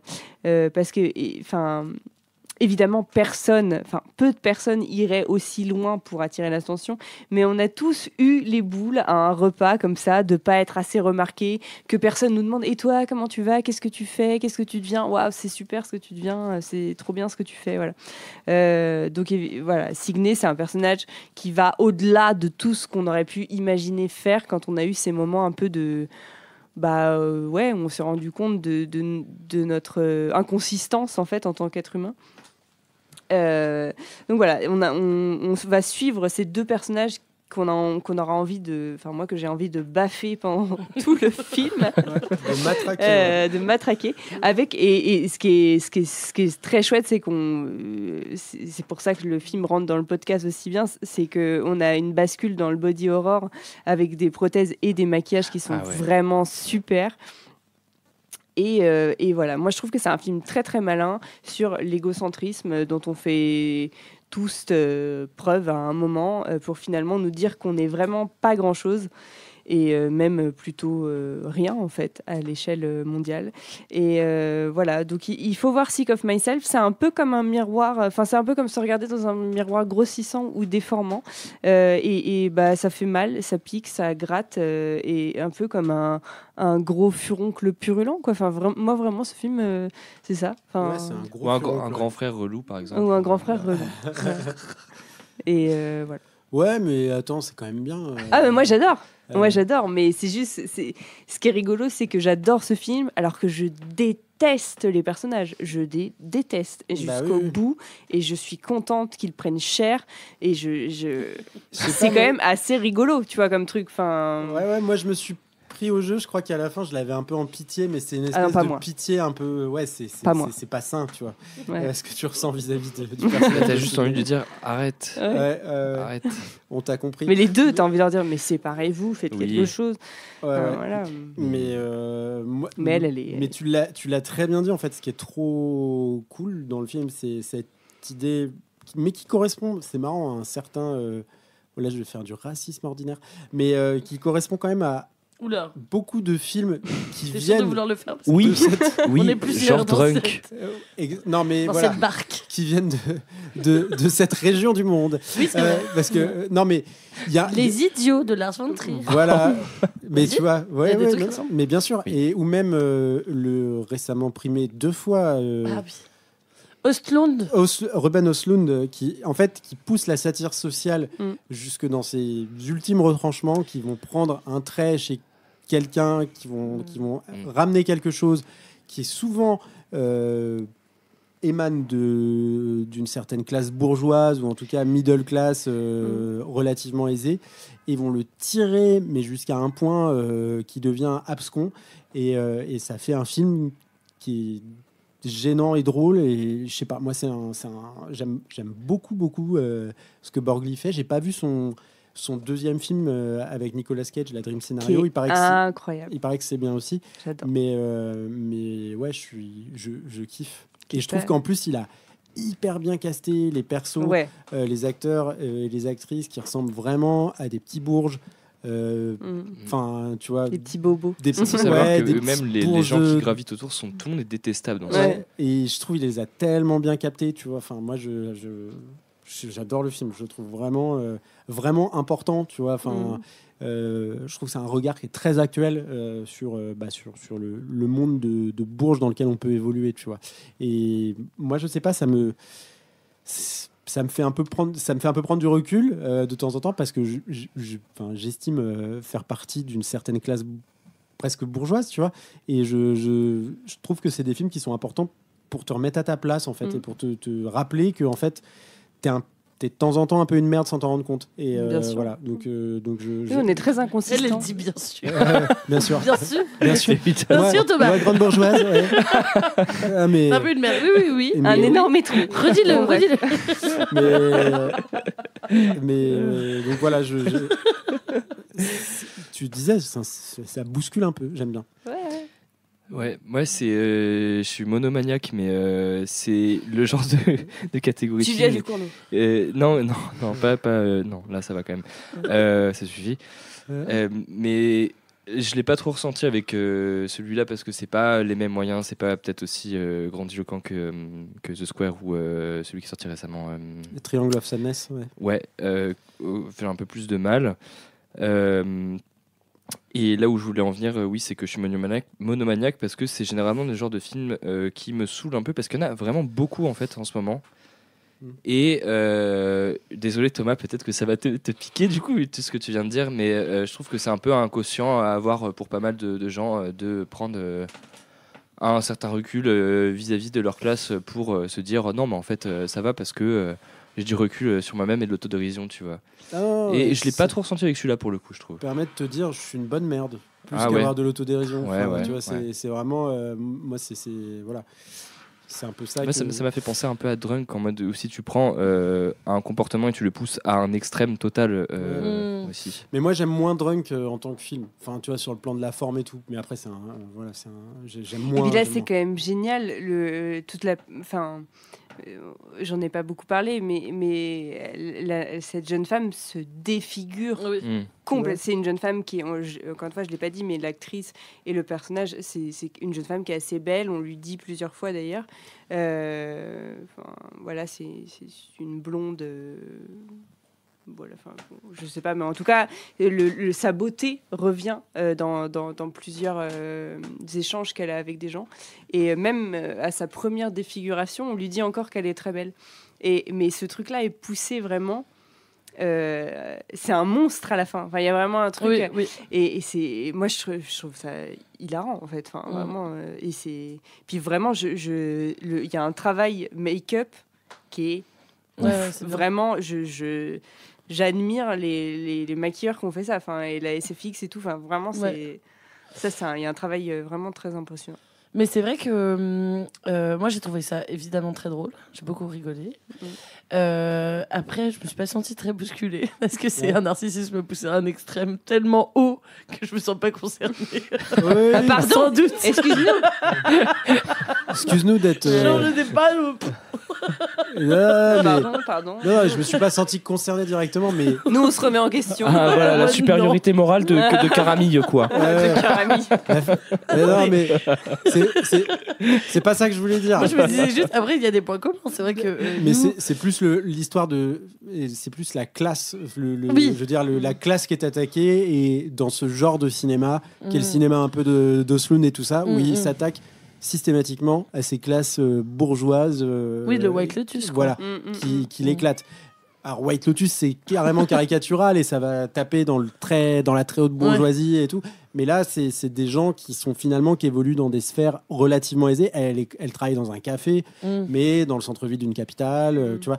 Et donc, il y a un côté ordinaire, de bourgeoisie ordinaire, dans lequel tu peux te retrouver de manière assez inconfortable. Oui. En fait. Oui, mais alors moi, tu vois, plus qu'un truc de classe. D'ailleurs, je dis ça au micro d'un truc en parlant de cinéma comme un connard. Mais moi, c'est ça qui m'a fait rire. C'est que je me disais, genre, c'est marrant parce que en t'entendant résumer le film, Lola, ce que tu as hyper bien fait, je pense. Effectivement, on a tous des points communs avec ces personnages. Et justement, pour moi, c'est au-delà de la question de la classe. C'est beaucoup plus psychologiquement que ça. Enfin, tu vois, nous, on prend pas des médicaments pour se défigurer, mais on a décidé de voir plein de films d'horreur absolument terribles pour se retrouver et surtout s'entendre parler au micro, tu vois. Ouais. Plutôt que de foutre des tunnels à des gens dans des soirées, parce qu'on a compris que c'était moins glamour. D'ailleurs, à un moment donné, elle dit « Je suis tellement drôle, on m'a déjà dit que je pourrais faire un podcast. » Et ben voilà, tu l'as senti là. J'étais en mode « Waouh !» Tu l'as senti la pique là. Mon cerveau a décidé de bloquer. Non, n'hésitez pas à nous clasher en commentaire. Voilà, il faut nous faire redescendre un peu là, je pense. Et ça, j'ai trouvé ça assez drôle. Moi, ce qui m'a fait beaucoup rire avec ce personnage, c'est qu'elle commence le film en fait avec donc lui qui est artiste contemporain, donc par définition. Le narcissisme à l'état pur, quoi, parce qu'en fait, il en a besoin. Enfin, je veux dire, si t'es pas narcissique en étant un peu narcissique ou un peu égocentrique en étant artiste, ça va être compliqué. Ne serait-ce que de parler de ton travail devant des gens en prenant un air emprunté, c'est un exercice.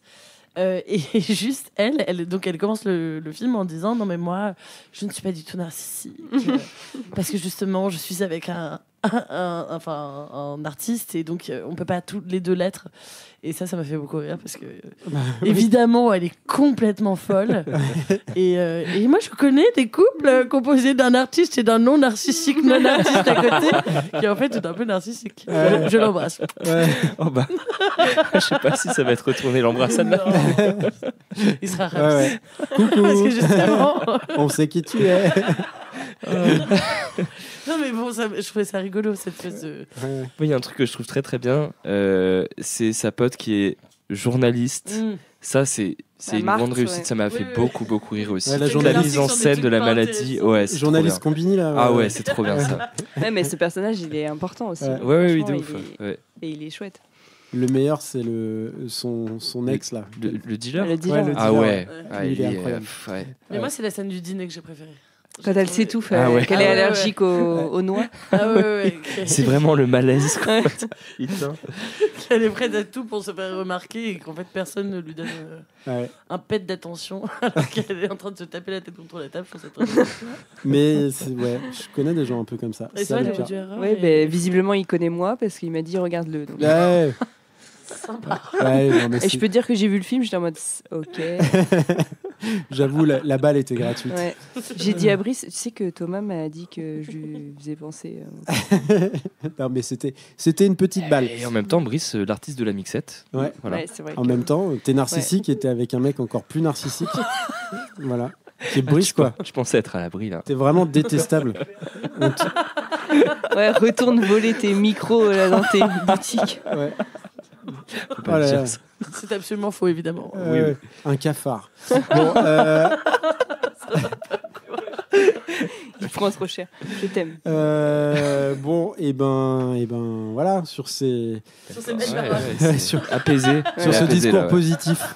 Et là, je vais passer de belles fêtes de Noël avec mon frère. Et voilà. Sur ce discours positif, nous allons clôturer l'épisode du jour en se racontant ce qu'on a fait dimanche dernier ou dimanche d'avant. Qui commence Léo, il commence jamais. Tiens. Oui. Ouais. Bon, je triche comme d'hab. C'était pas vraiment dimanche dernier, mais. Mais ne dis pas ça. Faut pas le dire, c'est vrai. Faut pas dévoiler les secrets de fabrication. Pardon. Ouais. Dimanche dernier, j'ai été voir des concerts de punk hardcore. Ah oui. Ah bah ça change. Ouais, bah oui, tiens. Et je vous recommande de suivre l'asso qui s'appelle Arakasso, qui est une asso globalement engagée très à gauche d'Antifa, qui organise des concerts de punk hardcore avec des groupes très politisés. vous pouvez l'utiliser. Enfin, que tu dises comment ça s'écrit pour que je puisse le noter dans la description du podcast. Arakaso. Ok, merci. Arakaso, voilà. Mais sachez qu'en tapant ça dans votre barre de recherche, vous serez tout de suite fiché S. C'est possible. Ça va ensemble. Ouais, c'est ça. Et voilà, si vous voulez venir, il y a des concerts pour vraiment pas cher qui sont organisés là à partir de janvier en région parisienne. Il y en a tous les mois. Il y a des super chouettes groupes qui viennent. Et pour les gens qui habitent pas en région. Je crois qu'il y a 2 trucs qui sont organisés, mais peut-être que je dis de la merde. Donc juste checker leur page et dans tous les cas, suivez les groupes. Les groupes, par contre, tournent après en France aussi, dans d'autres villes ou dans d'autres bourgades. Dans d'autres contrées. Oh merde, ça a commencé bien. Hein, en province, quoi. Oh merde. Désolé. Il l'a dit dans les territoires. Le P-word. Le P-word. Ok. J'y vais, moi j'y vais. Allez. T'as encore 12 recos de toute façon. Non. Moi j'ai fait. J'avais vraiment pas trop d'idées.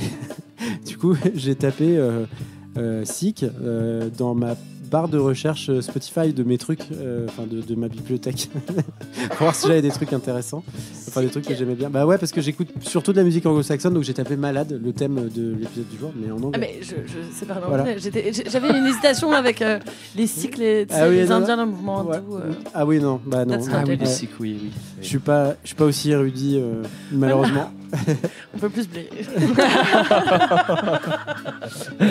Et je vous recommande d'écouter un groupe qui s'appelle Wyhawk, W-I-E Hawk, O-A-K, qui est un groupe qui m'accompagne depuis que j'ai un compte Spotify, qui est un super groupe américain, qui a fait pas mal de musique de rock un peu folk au tout début, puis qui s'est orienté vers la musique électronique, et ils ont un morceau qui s'appelle Sick Talk, qui est un morceau de leur seconde période, donc plutôt musique électronique, fusion, et qui est incroyable. Enfin, toute la discographie de Wyhawk est géniale.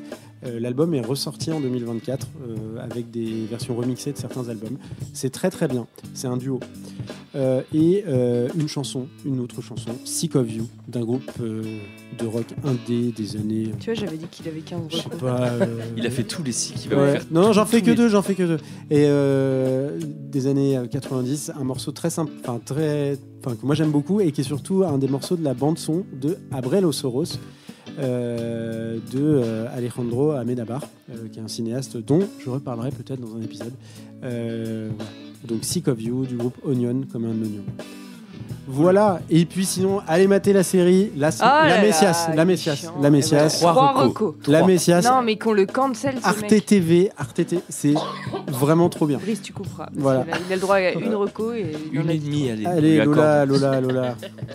À moi ? Ouais, bah oui. Oui, alors moi je suis dans le thème, donc en cette période hivernale, où les le courges, froid, les virus les et le manque de lumière nous pèsent et nous paralysent. Je voudrais rappeler au monde entier que l'être humain a inventé au XVIe siècle un remède miracle pour lutter contre ça. La soupe. Ça s'appelle le Welsh. Que j'ai découvert. Du Nord, là. Oui, que j'ai goûté pour la première fois. C'est la poutine de Normandie, quoi. Et qui m'a fait remettre en question pas de nombreuses Normandie du tout. Ah oui, pas de Normandie, Nord-Pas-de-Calais. Ouais, oui, ça vient de. Moi, j'ai goûté ça à Lille et vraiment, je me suis dit. Pourquoi, en fait, du pourquoi, pain, du fromage et quoi d'autre? Bah ouais, des frites, de la bière, de l'œuf. Alors moi j'ai pris sans jambon parce que je suis végétarienne. Vous voyez, Sick of myself là. J'en étais sûr. Voilà. Non, mais franchement, si vous êtes déprimé, si vous n'êtes pas en forme, si vous êtes malade, si vous ne vous exposez pas à la lumière du soleil parce qu'il n'y en a pas, tentez le Welsh, c'est très facile à faire et c'est pas très régime, mais on s'en fout en fait. Donc, manger du cheddar avec tremper des frites dedans, en fait. Enfin, je veux dire. Vous avez le droit de manger le jambon aussi. Hein, vous avez... Non, mais mangez tout. C'est voilà. C'est juste que moi je connaissais pas et extrême. Enfin voilà, une découverte. Voilà. Grosse remise en question. Ah, ouais. Je suis bouleversée. Ça a bouleversé ton entourage aussi depuis, il paraît. Ouais. Rapport à la laine que tu as après avoir bouffé du Welsh. Mais c'est surtout que j'ai plus d'odorat, donc je me rends pas compte. N'hésitez pas à me dire sur les réseaux si vous le sentez de chez vous. Camille. Oui, alors moi, je vais... Enfin, le week-end dernier, donc dimanche dernier, soi-disant, je suis allée à un concert. Je suis allée voir Channel... Tous les concerts le dimanche. Oui, c'est bizarre ça, quand même. Channel Tress. Ouais. Très, très cool. Chanel comme la marque, mais avec un deuxième N. Voilà, et Tress, T-R-E-S. Très très cool, qui a sorti un album qui s'appelle Head Rush. C'est vraiment trop cool. Ça fait 15 fois que je le dis, donc voilà. Je ne serai pas chroniqueuse musique, malheureusement. C'est quoi ? C'est un peu hip-hop. C'est un peu black and proud. C'est hip-hop. Et c'est un peu... Il y a une queer énergie assez puissante. Et c'était très sympa, c'était au Trianon, là où la salle rebondit. T'as l'impression d'être sur un trampoline. Oui. J'adore. Ah ouais. Donc voilà. Tout à fait. Oui. Voilà, Reco. Et voilà, c'est fini. Et dans le Welsh, je sais pas s'il y a une queer énergie. Oui, la queer énergie du Welsh. Moi, j'aime pas trop ça, le Welsh. Ah ouais. Non. Mais non, mais en même temps, on peut pas trop aimer, tu vois. Tout le monde me l'a vendu pour La Gueule de Bois, mais non. Ah ouais. Pas que ça soit c'est la violence. C'est lourd, quoi. T'es pas en forme. Donc, n'hésitez pas à écouter notre podcast secondaire, le Welshcast. On discute de tous les types de Welsh, voilà, du Nord-Pas-de-Calais, Welsh au Normandie, maroilles, les par différences. Oui, je suis très triste de ne pas l'avoir goûté. Voilà. Bon, si vous nous aimez encore après ce podcast, au cours duquel je me suis reconnu dans Sick of Myself, j'ai tunnelisé. Rétroactivement, on se hait. Ouais, on se hait. Mais si vous nous aimez encore, eh bien, écoutez, n'hésitez pas à mettre 5 étoiles sur les plateformes et n'hésitez pas à mettre des commentaires gentils ou des commentaires méchants. Mais qui nous font rire seulement. Voilà, des commentaires méchants, mais qui parlent de Léo, parce que c'est les seuls commentaires méchants qu'on tolère. Ou de Brice. Mais voilà.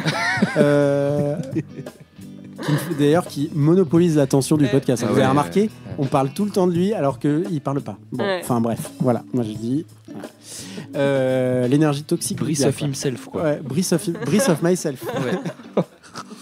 Bon, allez, des bisous. À dans 15 jours. Bisous, bisous. Ciao, ciao. Ciao.